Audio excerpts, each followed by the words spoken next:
Kecantikan, sesuatu yang diinginkan semua orang, tapi tak semua sanggup menanggung harganya. Beberapa rela mengorbankan uang, sebagian kehilangan waktu, tapi ada yang menjual jiwanya demi wajah yang tak akan menua. Ini kisah tentang Naila, seorang artis muda yang menemukan cara menjadi sempurna, tapi tak pernah tahu bahwa kesempurnaan itu punya harga. Malam itu, lampu ruang rias di studio televisi berpendar redup. Di depan cermin besar berlampu neon, Naila menatap pantulan wajahnya dengan campuran puas dan gelisah. Wajah itu memang cantik, kulit putih mulus, bibir merah merona, dan tatapan mata tajam seperti bintang sinetron papan atas. Tapi entah kenapa malam itu ia merasa ada sesuatu yang berubah. Cermin seolah menatap balik dengan senyum yang bukan miliknya. "Capek banget, Mbak?" tanya Lani, asisten pribadinya, sambil membereskan peralatan makeup. Enggak, cuman ngerasa aneh aja," jawab Naila lirih, masih memandangi cermin. "Kayak aku bukan aku." Lani tertawa kecil. Namanya juga syuting tiap hari. "Mbak tuh sekarang idola. Semua orang pengen kayak Mbak Naila." Tapi Naila hanya tersenyum tipis. Di dalam hatinya ia tahu, kecantikan ini bukan sepenuhnya miliknya. Ada rahasia kelam di balik kulit mulus itu. Beberapa bulan sebelumnya, sebelum terkenal, Naila hanyalah model biasa yang nyaris putus asa. Tawaran job makin sedikit. Wajahnya sering ditolak agensi dengan alasan kurang memikat kamera. Sampai suatu hari ia diperkenalkan pada seorang pria senior bernama Bularas, wanita tua yang kabarnya punya cara khusus untuk membuat wajah memikat siapapun yang melihatnya. Di ruang belakang salon Bularas yang penuh aroma dupa dan bunga kenanga, Naila ditawari sesuatu. "Susuk penglaris," kata Bularas sambil mengangkat sebutir kecil. Logam berkilau dari dalam mangkuk perak. "Bukan susuk biasa. Ini dari logam 7 makam. Sekali tanam, semua mata akan jatuh padamu. Tapi ingat, ada pantangan. Pantangan? Jangan menatap cermin sendirian di malam Jumat. Dan jangan pernah menolak darah penghidupan susukmu." Naila tidak begitu peduli. Yang ia mau hanya satu, terkenal. Ia mengangguk tanpa ragu. Ritual dilakukan malam itu juga. Dingin logam kecil itu terasa menembus kulit pipinya, lalu tenggelam di bawah kulit. Saat itu juga tubuhnya terasa hangat, seolah ada kehidupan baru yang tumbuh di dalam dirinya. Beberapa minggu setelahnya, wajah Naila menghiasi setiap layar televisi dan billboard jalanan. Setiap orang memujinya, cantiknya nggak manusiawi, joli matanya kayak bisa nyihir orang. Namun di balik semua sorotan itu, ada sisi gelap yang perlahan merayap. Setiap malam Naila mulai merasa lapar, bukan lapar biasa. Lidahnya menolak nasi, buah, atau daging matang. Ia hanya bisa menelan daging mentah. Bahkan darah segar yang anehnya membuat tubuhnya terasa segar kembali. Lani sempat memergokinya sekali saat Naila tengah melahap potongan hati ayam mentah di dapur tengah malam. Mbak Naila ngapain?" Naila hanya diam. Tatapan matanya kosong, wajahnya pucat. Namun senyumnya perlahan merekah seperti orang kesurupan. Suatu malam, setelah syuting panjang, Naila menatap dirinya di cermin kamar apartemen. Tapi kali ini pantulan itu bukan dirinya. Sosok di dalam cermin terlihat lebih tua, kulitnya keriput, matanya hitam dalam, dan darah menetes dari bibirnya. "Naila," suara itu berbisik, "waktumu hampir habis, giliranku hidup lagi." Naila terkejut, mundur beberapa langkah, lalu membanting vas bunga hingga pecah. Tapi suara itu tak hilang. Dari setiap pantulan kaca, suara itu terdengar memanggil, lirih dan menyeramkan. Keesokan harinya ia datang ke salon Bularas. Wajahnya pucat, matanya merah karena kurang tidur. "Bularas, apa yang terjadi sama aku? Kenapa aku lihat bayangan aneh di cermin?" Bularas menatapnya lama, lalu tersenyum pelan. "Geus arwah dari susukmu. Dia masih menuntut kehidupan barunya." "Apa maksudnya?" "Susuk itu hidup dari keindahan dan darahmu. Kalau engkau berhenti memuaskannya, dia akan mengambil alih tubuhmu." Naila terpaku. Napasnya terengah, tubuhnya gemetar. "Jadi aku harus terus kasih makan?" Bularas hanya mengangguk. "Dan jangan pernah melawan cerminmu sendiri." Malam itu, hujan turun deras. Lani mendengar suara aneh dari kamar Naila. Suara seperti seseorang sedang berbicara dua arah. Saat ia mengintip dari celah pintu, ia melihat Naila berdiri di depan cermin. Wajahnya setengah tersenyum, setengah menangis. "Sudah kubilang, ku belum siap," bisik Naila. Suara lain menjawab dari dalam cermin, tapi wajahnya sama persis. Hanya saja kulitnya seperti membusuk. Kau sudah terlalu cantik, Naila. Sekarang giliranku. Lani ketakutan, menutup mulutnya agar tidak berteriak. Tiba-tiba, lampu kamar padam. Suara kaca pecah menggema keras, diikuti jeritan panjang yang membuat seluruh apartemen berguncang. Ketika Lani membuka pintu, dia hanya menemukan cermin retak di lantai, dan Naila berlutut di tengah serpihan kaca. Darah menetes dari mulutnya. Namun yang paling mengerikan adalah bayangan di dalam cermin masih tersenyum, padahal Naila yang asli sudah tidak bergerak. Hujan turun deras malam itu. Di apartemen mewah milik Naila, bau amis darah masih menggantung di udara. Lani berdiri gemetar di depan pintu kamar majikannya, menatap cermin yang kini retak seperti sarang laba-laba. Pantulan di dalamnya masih tersenyum, padahal Naila di dunia nyata terbaring lemas di lantai. Darah mengalir dari sudut bibirnya. Naila, astaga! Lani berjongkok mengguncang tubuh Naila yang setengah sadar. Tubuh itu dingin, tapi matanya perlahan membuka. Irisnya kini tampak lebih gelap, hampir kehitaman. Haus kayak suara Naila lirih nyaris tak terdengar. Tolong, darahku. Kurang. Lani mundur ketakutan. Mbak ngomong apa sih? Jangan bercanda gitu ah. Tapi sebelum sempat melangkah, Naila menatapnya tajam. Dan dalam sekejap, tubuh Lani membeku. Please, kau tidak menetapin Naila yang bukan manusia. Keesokan paginya, Naila bangun di ranjangnya. Tubuhnya terasa segar, terlalu segar. Ia melihat ke arah kaca kamar mandi. Luka di bibirnya sudah hilang, bahkan kulitnya tampak lebih halus dari sebelumnya. Namun di wastafel, ada sesuatu yang membuatnya nyaris muntah. Bekas darah segar dan potongan kuku manusia. Ingatan samar muncul di kepalanya. Ia melihat bayangan dirinya semalam. Berjalan di dapur, mengambil pisau, dan menggigit sesuatu yang berdarah. Napasnya memburu. Ia menatap cermin lagi. Siapa aku sekarang? Bisiknya cermin menjawab dengan retakan kecil di permukaannya. Dan perlahan muncul bayangan wajah lain. Wajah wanita tua, berkulit kelabu, dengan mata merah menyala. Darahmu. Kurang, Naila, bisik sosok itu. Kecantikan butuh tumbal. Naila berteriak melempar botol parfum ke arah cermin, tapi pantulan itu tak hilang. Dari permukaan kaca, tangan pucat perlahan keluar, meneteskan darah hitam ke lantai. Malamnya, Naila memaksa datang ke salon Bularas. Wajahnya tertutup masker dan kacamata besar agar tak dikenali.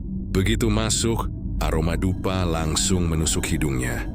Dan Bularas sudah menunggunya di kursi tengah, tersenyum tanpa ekspresi. Ritualmu belum selesai, Naila, kata Bularas tenang. Susuk itu sudah bangun? Joey lapar, aku nggak mau lanjut. Aku cuma pengen hidup normal lagi, seru Naila. Bularas menggeleng perlahan. Kau sudah terlalu dalam.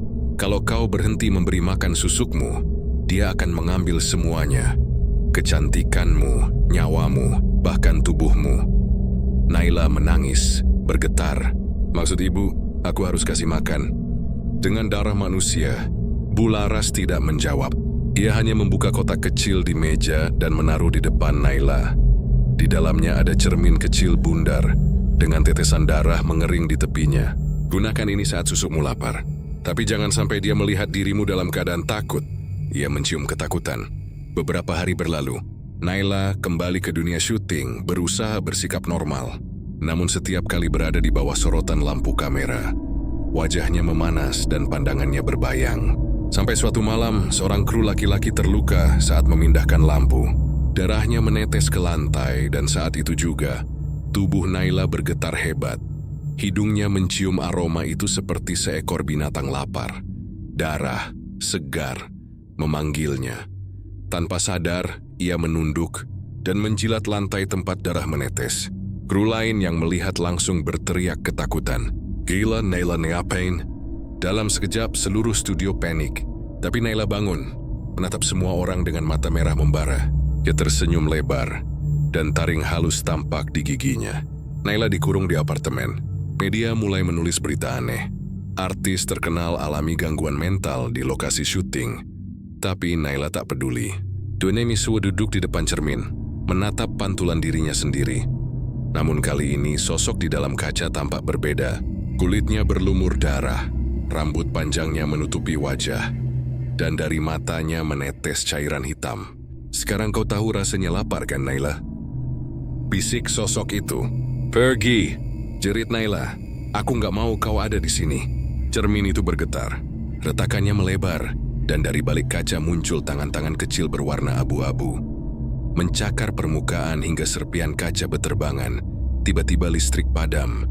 Dalam kegelapan terdengar suara langkah pelan dari dalam kamar mandi. Naila menoleh. Pintu kaca kamar mandi berembun, dan di baliknya siluet dirinya sendiri sedang tersenyum, walau tubuh Naila yang asli masih berdiri di luar. Lalu suara itu terdengar jelas. "Kalau kau tak mau memberiku darah, sudah kamu mengambilnya sendiri." Lani duduk di sofa memeluk lutut. Tubuhnya masih gemetar setelah menemukan dua sosok Naila di pantulan cermin malam sebelumnya. Tapi kini hanya ada satu. Naila yang asli, terbaring di ranjang dengan mata setengah terbuka.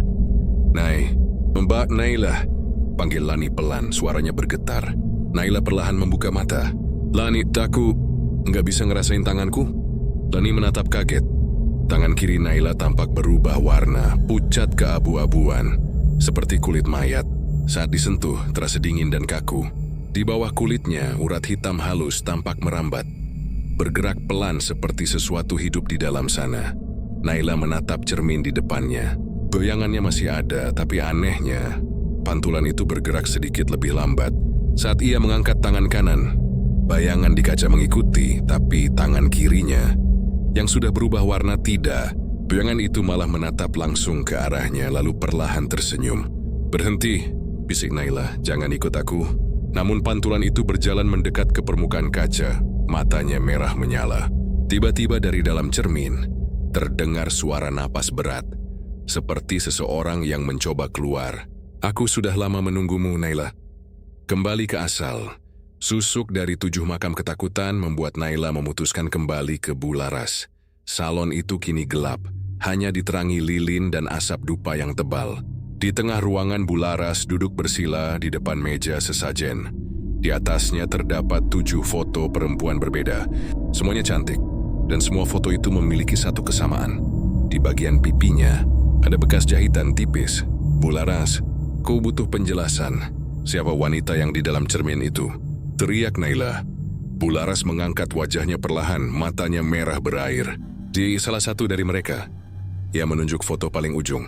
"Namanya Ratna Dewi, penyanyi tahun 80-an. Dulu dia juga tanam susuk yang sama seperti kamu. Terus kenapa dia ada di cermin?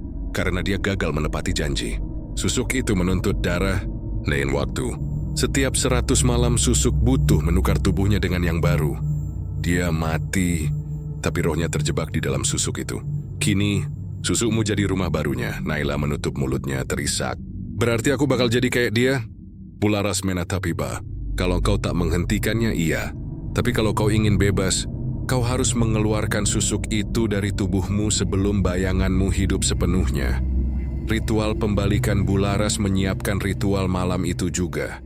7 lilin dinyalakan. Aroma dupa bercampur darah ayam hitam memenuhi ruangan. Di tengah lingkaran, Naila duduk dengan tubuh menggigil. Di tangannya ia memegang cermin kecil. Cermin yang dulu diberi oleh Bularas. "Lihat bayanganmu, tapi jangan takut," kata Bularas. "Kau harus panggil dia dengan namanya." Naila menatap cermin, bibirnya gemetar. "Ratna Dewi." Suara gemuruh terdengar dari luar. Lilin bergetar, dan udara mendadak dingin menusuk. Cermin di tangan Naila mulai bergetar. Dari dalamnya muncul kabut gelap yang membentuk wajah wanita berambut panjang. "Aku tidak ingin mati lagi, Naila," bisik Ratna. "Tubuhmu sempurna untukku." Cermin itu retak dan tangan Ratna keluar, mencengkeram pergelangan tangan Naila dengan kuat. Kulit Naila terbakar, muncul bekas luka melingkar seperti bekas logam panas. Bularas berteriak, "Jangan biarkan dia keluar." Tapi terlambat, bayangan Ratna menarik dirinya keluar sepenuhnya. Dan kini 2 sosok berdiri di ruangan yang sama. Naila yang ketakutan, dan Ratna yang hidup kembali dengan tubuh separuh transparan. Matanya kosong, kebangkitan bayangan Ratna menatap wajah Naila lalu menyentuh pipinya. "Cantik sekali. Kulitmu, tubuhmu, ini seharusnya milikku." Begitu jarinya menyentuh kulit Naila, warna kulit itu langsung berubah keabu-abuan. seperti membusuk dari dalam. Naila menjerit dan mencoba mundur, tapi tubuhnya sulit digerakkan. Bayangan itu perlahan menempel di punggungnya, menyatu seperti kabut hitam yang merayap masuk ke pori-porinya. Bularas berusaha menghentikan dengan mantra, tapi api lilin padam satu persatu. Dan dari kegelapan suara Ratna terdengar lirih, tapi bukan dari cermin lagi, melainkan dari mulut Naila sendiri. Sekarang giliranku hidup lagi. Ketika ritual selesai, ruangan sunyi total. Bularas tergeletak lemas di lantai, tubuhnya berlumur darah. Di tengah ruangan, Naila berdiri diam. Matanya menatap kosong ke arah cermin besar. Buyurnya tetap cantik, tapi senyumnya bukan lagi milik Naila. Cermin di belakangnya menunjukkan hal lain. Dua bayangan. Yang satu berdiri tegap. Yang satu lagi menatap dengan mata kosong dan wajah penuh dendam. Ruang ritual milik Bularas kini sunyi. Hanya tersisa aroma dupa yang samar dan darah ayam yang mulai mengering di lantai. Naila berdiri di tengah ruangan. Tubuhnya tegak tapi matanya kosong. Bularas menatapnya dari lantai, tubuhnya lemah dan gemetar. Naila, panggil Bularas lirih. Apa kau masih di sana? Perlahan, Naila menoleh. Wajahnya tampak tenang, terlalu tenang. Bibirnya tersenyum pelan, tapi suaranya terdengar dua lapis. Seperti dua orang berbicara bersamaan. Bularas. Suara pertama lembut seperti Naila biasa, tapi suara kedua lebih berat, serak dan penuh kemarahan. Terima kasih. Sudah bantu aku kembali. Bularas membelalak. Ratna, kau seharusnya tidak bisa keluar. Naila atau Ratna tersenyum. Kau pikir aku akan diam di cermin selamanya? Tubuh yang diambil beberapa jam kemudian. Lani datang ke salon setelah menerima pesan dari Naila yang hanya berisi 3 kata. Aku sudah bebas. Saat tiba, tempat itu sepi. Lampu redup. Di tengah ruangan, Naila duduk di kursi rias memandangi cermin besar dengan tatapan kosong. Wajahnya tampak lebih sempurna dari biasanya. Kulitnya putih pucat seperti porselen. Bibir merah darah dan mata yang berkilau tajam. Mbak Naila, panggil Lani pelan. Naila menoleh tersenyum. Lani, akhirnya kau datang. Lani memperhatikan lehernya. Di sana tampak bekas luka hitam membentuk pola aneh, seperti akar menjalar. Mbak, itu apa? Luka bekas ritual itu ya? Naila hanya tertawa pelan. Ini bukan luka, Lan, ini tanda. Aku udah lahir lagi.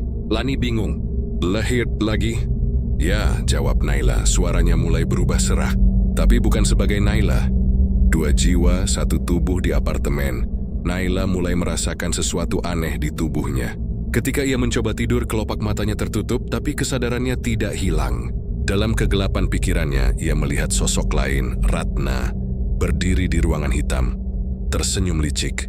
Aku pinjam tubuhmu sebentar, kata Ratna. Tidak, ini tubuhku. Naila berteriak. Ratna mendekat, matanya menatap tajam. Tubuhmu sudah milikku. Kau cuma bayangan sekarang. Tiba-tiba Naila tersadar di dunia nyata. Tapi ketika ia melihat ke arah cermin, pantulannya tidak bergerak sama sekali. Bayangan itu hanya menatap dengan ekspresi kosong, lalu tersenyum tanpa ia ikut tersenyum. Dari dalam cermin, Ratna berbicara, kau lihat Naila, sekarang aku yang mengendalikan semuanya. Lani, yang semakin curiga, kembali ke salon Bularas keesokan harinya. Tapi saat masuk, ia menemukan tempat itu terbakar setengah. Dan di dalam abu ada 7 bingkai foto hangus. Wajah-wajah perempuan cantik dari masa lalu. Di salah satu foto, Lani masih bisa membaca tulisan yang samar di bawahnya. Ratna Dewi, susuk penglaris tahun 1983. Saat membalik bingkai itu, Lani menemukan sesuatu yang membuat darahnya dingin. Di balik kaca foto, tertempel potongan kecil logam keemasan, seperti susuk, menempel di kertas dengan bekas darah kering. Di dinding belakang, tulisan merah seperti goresan kuku yang menolak darah akan jadi gantinya. Malamnya Lani kembali ke apartemen Naila. Lampu padam, udara dingin, dan semua cermin di ruangan tertutup kain hitam. Kenapa ditutup semua, Mbak? Tanya Lani. Naila tersenyum samar. Karena mereka sudah bisa bergerak. Lani menelan ludah. Mereka siapa? Bayanganku, jawab Naila. Sekarang mereka hidup. Pelan-pelan angin bertiup dari dalam kamar. Salah satu kain yang menutupi cermin terlepas. Dan di baliknya tampak pantulan Naila. Tapi versi cermin itu berdiri lebih dekat, matanya merah dan kulitnya membiru. Lalu satu persatu bayangan lain muncul dari setiap permukaan kaca. Wajah Naila, tapi dengan ekspresi berbeda. Satu menangis, satu tertawa, satu menatap marah. Mereka semua berbicara bersamaan mengucapkan kata yang sama. Tukar. Lani ketakutan. "Mbak, ayo kita keluar dari sini." Tapi ketika ia menarik tangan Naila, tubuh itu terasa dingin dan kaku. Seperti boneka. Saat ia menatap wajah Naila lagi, senyum Ratna sudah sepenuhnya menguasai bibir itu. Naila atau Ratna melangkah pelan ke arah cermin besar. Pantulan di dalam kaca kini bukan dirinya lagi, tapi bayangan hitam dengan wajah Ratna yang muda dan segar. Dari pantulan itu Ratna tersenyum puas. "Cantik sekali. Akhirnya aku bisa melihat dunia dengan mata baru." Ia mengelus wajahnya sendiri, lalu menatap Lani di belakangnya. Sekarang tinggal satu hal, pengorbanan terakhir. Ratna mendekat, jemarinya meraih dagu Lani. Mata Lani menatap penuh ketakutan. "Darahmu, tinuntuku." Sekitis ruangan bergetar, lampu pecah, dan seluruh permukaan kaca bergetar hebat. Cermin besar itu memantulkan bayangan Ratna yang kini keluar sepenuhnya, meninggalkan tubuh Naila yang roboh ke lantai. Tubuh Naila lemas, tapi bibirnya masih bergerak pelan membisikkan, "Ambil tubuhku, tapi jangan biarkan dia bebas." Ketika Lani membuka matanya, ruangan sudah hening. Di depan cermin besar yang menempel di ruang tamu, ia berdiri terpaku. Tubuhnya gemetar, tapi bukan karena dingin, melainkan karena sesuatu di dalam dirinya mulai memberontak. Karena roh yang tinggal dalam susuk itu mulai mengambil alih semuanya. Naila menatap pantulan dirinya, tapi kali ini bayangan di cermin tidak meniru gerakannya. Saat ia mengangkat tangan kanan, bayangan di dalam cermin mengangkat tangan kiri. Lalu tersenyum pelan dengan senyum yang terlalu asing, terlalu tenang. "Aku sudah di sini," suara Ratna berbisik dari balik cermin. "Cermin ini bukan sekadar kaca, Naila, ini gerbang." Cermin di hadapannya bergetar. Dari permukaannya muncul retakan kecil seperti urat yang menyebar pelan. Tapi ketika Naila memukulnya dengan vas bunga, kaca itu tidak pecah. Sama sekali, vas itu justru terlempar balik, menghantam dinding, hancur berantakan. Dari cermin itu, perlahan muncul tangan putih pucat, jari-jarinya kurus dan panjang, seolah menembus batas antara dunia nyata dan dunia bayangan. Keesokan paginya, Naila datang ke rumah ibunya, Bu Murni, dengan wajah ketakutan. Jadi Singait menghancurkan cermin itu, tapi tak tahu bagaimana. "Bu, cermin itu nggak bisa dihancurin. Aku udah coba segala cara." Bu Murni memandang Naila dengan pandangan campuran antara rasa takut dan bersalah. "Kamu harus tahu sesuatu, nak. Cermin itu bukan milikmu. Itu peninggalan dari almarhum Ratna." Naila membeku. Nama itu lagi. Ratna, perempuan yang kini menghantuinya. Dulu dia penyanyi juga waktu muda. Cantik, terkenal, tapi licik.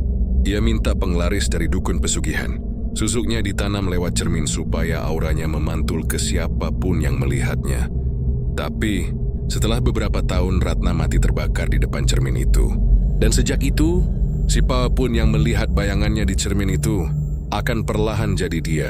Naila terdiam. Hujan di luar seperti menegaskan rasa mencekam di udara. "Kamu nyimpen cermin itu di mana, Naila?" "Di apartemen, Bu.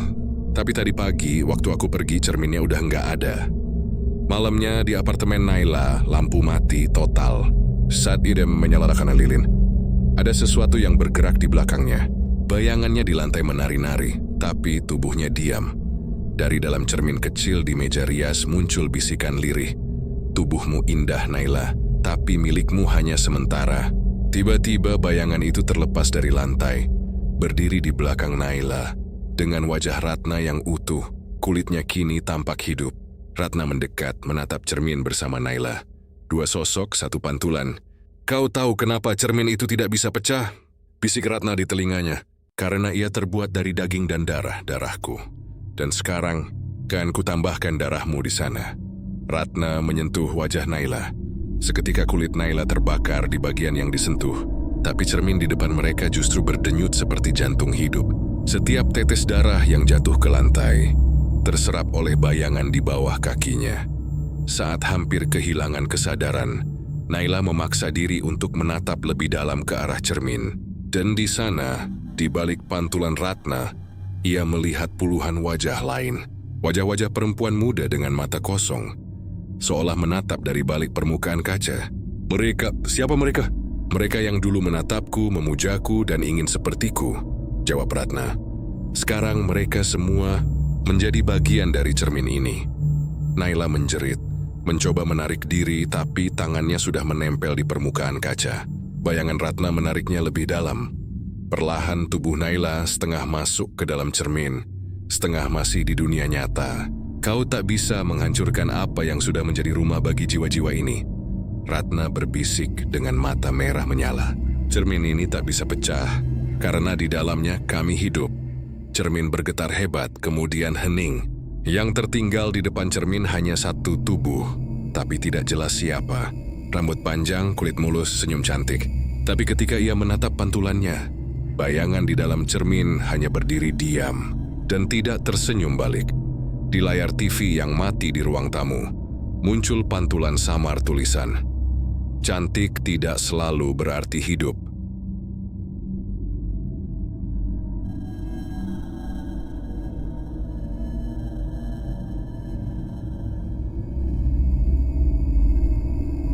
Di depan cermin besar yang menempel di ruang tamu, ia berdiri terpaku. Tubuhnya gemetar, tapi bukan karena dingin, melainkan karena sesuatu di dalam dirinya mulai memberontak.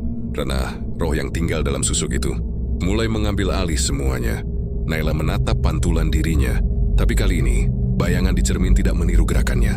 Saat ia mengangkat tangan kanan, bayangan di dalam cermin mengangkat tangan kiri, lalu tersenyum pelan dengan senyum yang terlalu asing, terlalu tenang. "Aku sudah di sini," suara Ratna berbisik dari balik cermin. Cermin ini bukan sekadar kaca, Naila, ini gerbang. Cermin di hadapannya bergetar. Dari permukaannya, muncul retakan kecil seperti urat yang menyebar pelan. Tapi ketika Naila memukulnya dengan vas bunga, kaca itu tidak pecah. Sama sekali, vas itu justru terlempar balik, menghantam dinding, hancur berantakan.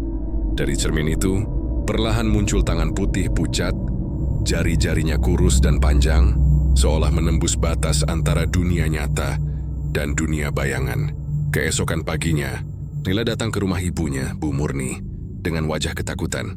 Sudah singit menghancurkan cermin itu, tapi tak tahu bagaimana. "Bu, cermin itu nggak bisa dihancurin. Aku udah coba segala cara." Bu Murni memandang Naila dengan pandangan campuran antara rasa takut dan bersalah. "Kamu harus tahu sesuatu, nak. Cermin itu bukan milikmu. Itu peninggalan dari almarhum Ratna." Naila membeku.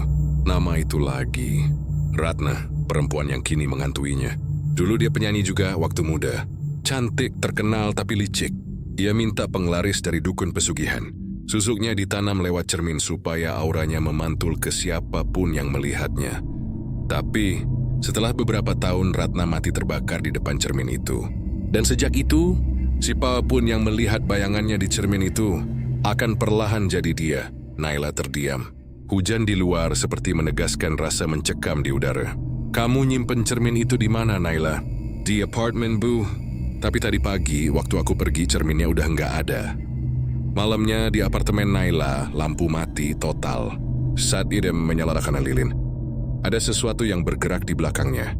Bayangannya di lantai menari-nari, tapi tubuhnya diam. Dari dalam cermin kecil di meja rias muncul bisikan lirih. "Tubuhmu indah, Naila, tapi milikmu hanya sementara." Tiba-tiba bayangan itu terlepas dari lantai, berdiri di belakang Naila, dengan wajah Ratna yang utuh, kulitnya kini tampak hidup. Ratna mendekat menatap cermin bersama Naila. Dua sosok, satu pantulan. "Kau tahu kenapa cermin itu tidak bisa pecah?" bisik Ratna di telinganya. "Karena ia terbuat dari daging dan darahku. Dan sekarang, kan kutambahkan darahmu di sana." Ratna menyentuh wajah Naila. Seketika kulit Naila terbakar di bagian yang disentuh, tapi cermin di depan mereka justru berdenyut seperti jantung hidup. Setiap tetes darah yang jatuh ke lantai terserap oleh bayangan di bawah kakinya. Saat hampir kehilangan kesadaran, Naila memaksa diri untuk menatap lebih dalam ke arah cermin. Dan di sana, di balik pantulan Ratna, ia melihat puluhan wajah lain. Wajah-wajah perempuan muda dengan mata kosong, seolah menatap dari balik permukaan kaca. "Mereka, siapa mereka?" Mereka yang dulu menatapku, memujaku, dan ingin sepertiku, jawab Ratna. Sekarang mereka semua menjadi bagian dari cermin ini. Naila menjerit, mencoba menarik diri tapi tangannya sudah menempel di permukaan kaca. Bayangan Ratna menariknya lebih dalam. Perlahan tubuh Naila setengah masuk ke dalam cermin, setengah masih di dunia nyata. Kau tak bisa menghancurkan apa yang sudah menjadi rumah bagi jiwa-jiwa ini. Ratna berbisik dengan mata merah menyala. Cermin ini tak bisa pecah, karena di dalamnya kami hidup. Cermin bergetar hebat, kemudian hening. Yang tertinggal di depan cermin hanya satu tubuh, tapi tidak jelas siapa. Rambut panjang, kulit mulus, senyum cantik. Tapi ketika ia menatap pantulannya, bayangan di dalam cermin hanya berdiri diam dan tidak tersenyum balik. Di layar TV yang mati di ruang tamu, muncul pantulan samar tulisan, "Cantik tidak selalu berarti hidup."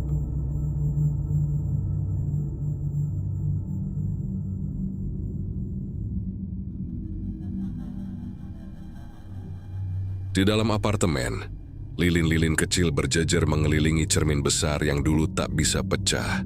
Cahaya mereka bergetar, seperti takut menyinari sesuatu yang lebih gelap dari malam itu sendiri.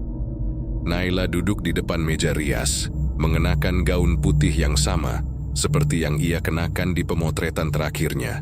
Wajahnya terlihat sempurna, tapi bukan miliknya lagi. Di pantulan cermin, Ratna tersenyum. Senyum yang terlalu tenang untuk wajah yang begitu indah. Sudah waktunya Naila, bisik Ratna dari dalam cermin. Riasan terakhir ini akan menyempurnakan semuanya. Setelah malam ini, tak akan ada yang tahu siapa diriku dulu, karena aku akan jadi kau sepenuhnya. Naila menatap pantulan dirinya. Di sana, ia masih melihat bayangan Ratna, tapi samar-samar, matanya sendiri masih bersinar. Tanda bahwa ia belum sepenuhnya lenyap.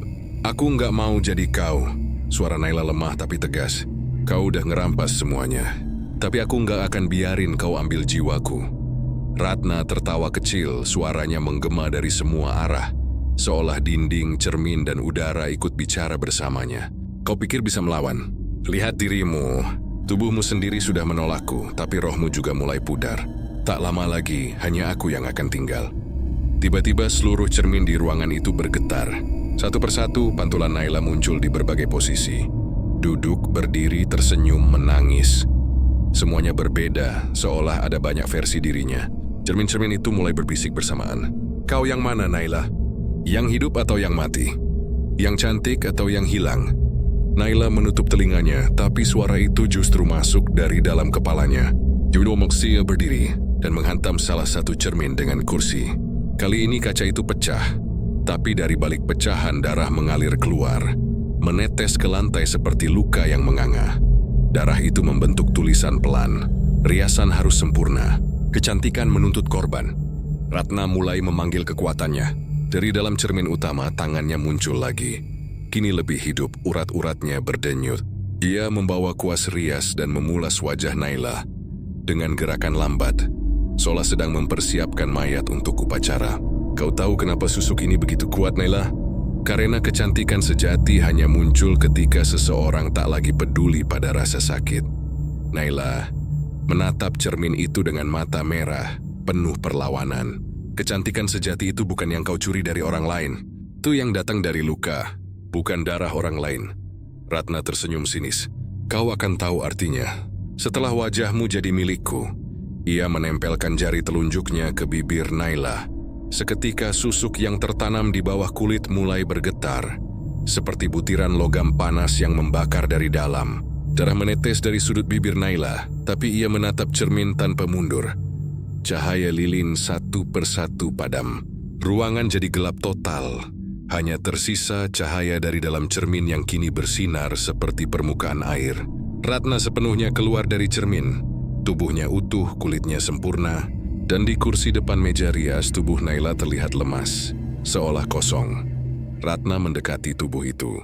Akhirnya, bisiknya. Satu wajah terakhir, satu tubuh terakhir. Namun saat ia menatap pantulan di cermin, ia tidak melihat wajahnya sendiri. Yang tampak adalah Naila, tersenyum. Kau lupa sesuatu, Ratna. Suara Naila menggema dari dalam cermin. Wajah ini memang indah, tapi jiwa ini milikku. Ratna terkejut. Tubuhnya mulai retak seperti kaca yang pecah dari dalam. Naila, yang kini muncul dari balik pantulan, memegang wajah Ratna dengan tangan berlumuran darah. Kau ingin cantik abadi? Maka biarkan dunia melihatmu apa adanya. Ia mendorong kepala Ratna ke arah cermin. Tubuh Ratna bergetar keras, retakan makin banyak, dan akhirnya cermin itu meledak. Pecahan kaca beterbangan, menembus udara, menancap di kulit Ratna dan Naila.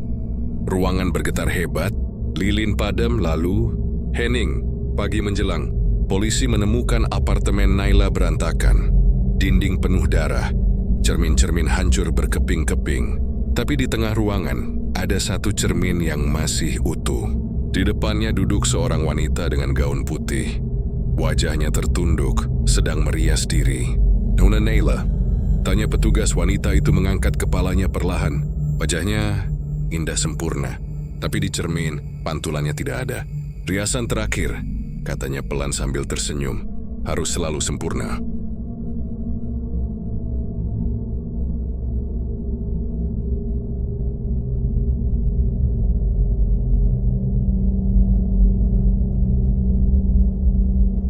Beberapa minggu berlalu, studio tempat Naila biasa bekerja mengadakan penghormatan terakhir. Di sudut ruangan, mereka memajang foto dirinya yang tersenyum dengan balutan gaun putih. Wajah yang terlalu sempurna untuk dilupakan. Tapi malam itu, Satpam Studio Pak Darto bersumpah melihat sesuatu yang aneh. Dia mengatakan bahwa di ruang rias yang dikosongkan, cahaya lampu meja menyala sendiri. Dan di depan cermin, ada sosok wanita duduk diam menyisir rambutnya perlahan. Ketika Pak Darto memanggil Naila, si wanita itu menoleh. Namun yang menatap balik dari pantulan bukan wajah yang sama. Dua wajah berbeda, bertumpuk menjadi satu, seperti gambar rusak yang terus berganti. Di sisi lain, dalam dunia yang hanya berupa bayangan dan pantulan cahaya, Naila terbangun. Dia tidak merasakan tubuhnya, hanya keheningan dan udara dingin seperti air. Semua di sekitarnya tampak seperti ruangan apartemennya dulu, tapi berwarna abu-abu. "Ratna, di mana kau?" Suara itu menggema tanpa arah. Dari kegelapan, Ratna muncul perlahan. Masih mengenakan gaun putih, tapi kini wajahnya retak seperti porselen yang hendak pecah. "Aku di sini, Naila. Dan begitulah seharusnya. Kita sekarang satu." Naila mundur, ketakutan. Tapi di setiap langkahnya, lantai berubah menjadi cermin, memantulkan wajahnya. Yang kini setengah miliknya, setengah milik Ratna. Tak ada lagi batas di antara mereka. "Kau ingin hidup abadi di balik kecantikanmu, bukan?" "Tidak, aku hanya ingin bebas." "Bebas dari apa? Dunia yang menilai dari wajahmu, atau dirimu sendiri yang tak pernah puas melihat bayanganmu?" Naila terdiam. Ratna berjalan mendekat, menyentuh pipinya. Setiap sentuhan meninggalkan retakan kecil seperti kaca. Dalam keputusasaan, Naila berlari menuju permukaan cermin, berharap bisa menembusnya keluar ke dunia nyata. Tapi setiap kali ia menabrak dinding kaca, bayangannya terbelah jadi dua, lalu tiga, lalu ribuan. Semua dirinya menatap dirinya sendiri, berbisik, "Cantik sampai mati. Cantik sampai mati." Ratna mendekat dari balik ribuan pantulan itu dan perlahan memeluk Naila dari belakang. "Kita sudah sama, Naila. Tak ada lagi Ratna, tak ada lagi kamu. Hanya satu wajah, satu nama." Cermin-cermin mulai berputar seolah menghisap mereka ke dalam pusaran cahaya perak.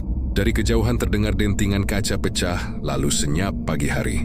Seorang pekerja datang membersihkan puing apartemen lama Naila dan menemukan cermin besar yang sebelumnya dikabarkan tidak bisa diangkat. Jamil lihat wajahnya sendiri di sana, tapi di belakang pantulan itu, samar terlihat sosok dua wanita yang duduk berdampingan, saling menatap tersenyum. "Kau lihat itu?" tanya salah satu pekerja. "Lihat apa?" "Ada bayangan di cermin." Mungkin pantulan lampu." Mereka pergi, meninggalkan ruangan. Tapi setelah pintu tertutup, pantulan di cermin mulai bergerak sendiri. Naila dan Ratna kini duduk berhadapan. "Kau menang, Naila?" tanya Ratna pelan. "Entahlah. Mungkin kita sama-sama kalah." Keduanya tersenyum. Perlahan, wajah mereka menyatu dalam pantulan. Menjadi satu sosok yang cantik namun tanpa nama, tanpa jiwa yang jelas. Cermin itu bergetar, lalu tenang. Dan di pojok bawahnya tulisan samar mulai terbentuk, seolah ditulis dari dalam kaca. "Kecantikan sejati tidak abadi, tapi obsesi padanya hidup selamanya. Beberapa bulan kemudian, seorang influencer terkenal membeli cermin antik dari pelelangan barang selebriti. Ia memposting video pertama di depan cermin itu dengan caption, "Cermin legendaris artis Naila. Cantiknya luar biasa, pantulannya bikin beda."